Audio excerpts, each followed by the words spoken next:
वक्फ विधेयक कोणाच्याही धार्मिक बाबींमध्ये हस्तक्षेप करण्यासाठी नाही, तर केवळ वक्फच्या मालमत्तेचं व्यवस्थापन करण्यासाठी आहे। मात्र विरोधक मुद्दाम अल्पसंख्याकांना भ्रमित करून घाबरवण्याचा प्रयत्न करत आहेत, असा आरोप गृहमंत्री अमित शहा यांनी या चर्चेदरम्यान केला। वक्फच्या नावावर संपत्ती विकून खाणाऱ्यांना पकडणं आणि या संपत्तीचा विनियोग गरीब आणि मुस्लिम महिलांसाठी करणं हा या विधेयकाचा उद्देश आहे, असं त्यांनी सांगितलं। संसद का कानून है, सबको स्वीकार करना पड़ेगा। स्वीकार नहीं करेंगे मतलब क्या है? कैसे बोल सकते हैं कोई हम कानून को स्वीकार नहीं करेंगे? ये कानून भारत सरकार का है, हर एक पर बंधन करता होगा और इसको स्वीकार करना पड़ेगा। 2013 साली निवडणुकांच्या आधी मतांच्या राजकारणासाठी काँग्रेसनं रातोरात या विधेयकात सुधारणा केल्या। त्या केल्या नसत्या तर आज हे विधेयक आणण्याची गरजच पडली नसती, असा टोला शहा यांनी मारला। महाराष्ट्रात वडाणे आणि बीडमधल्या महादेव मंदिरांवर वक्फनं कब्जा केल्याचं उदाहरण त्यांनी दिलं। वक्फच्या नावावर चाललेला हा भ्रष्टाचार आता खपवून घेतला जाणार नाही, असंही ते म्हणाले। या चर्चेत भाग घेताना काँग्रेस खासदार गौरव गोगोई यांनी हे विधेयक देशाच्या अखंडतेला धोका निर्माण करत मुस्लिमांच्या धार्मिक बाबींमध्ये ढवळाढवळ करणारं आहे, असा आरोप केला।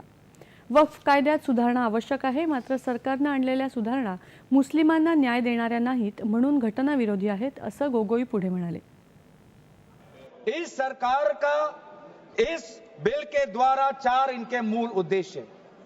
पहला मूल उद्देश्य है कि संविधान को कमजोर करना, टू डाइल्यूट द कॉन्स्टिट्यूशन।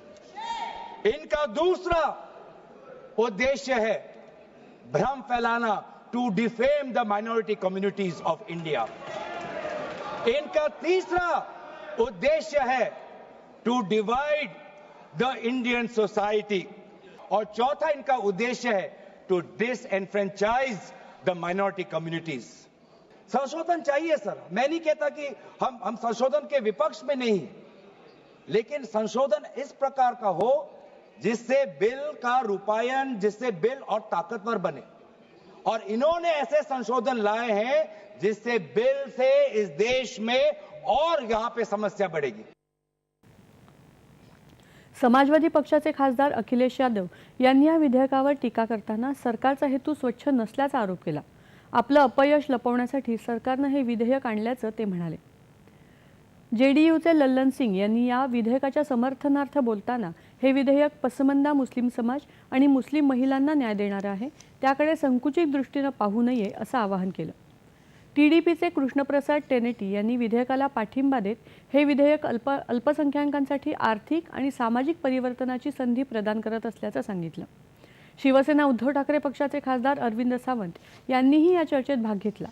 सरकारनं निवडणुका डोळ्यासमोर ठेवून हे विधेयक आणल्याचा आरोप त्यांनी केला।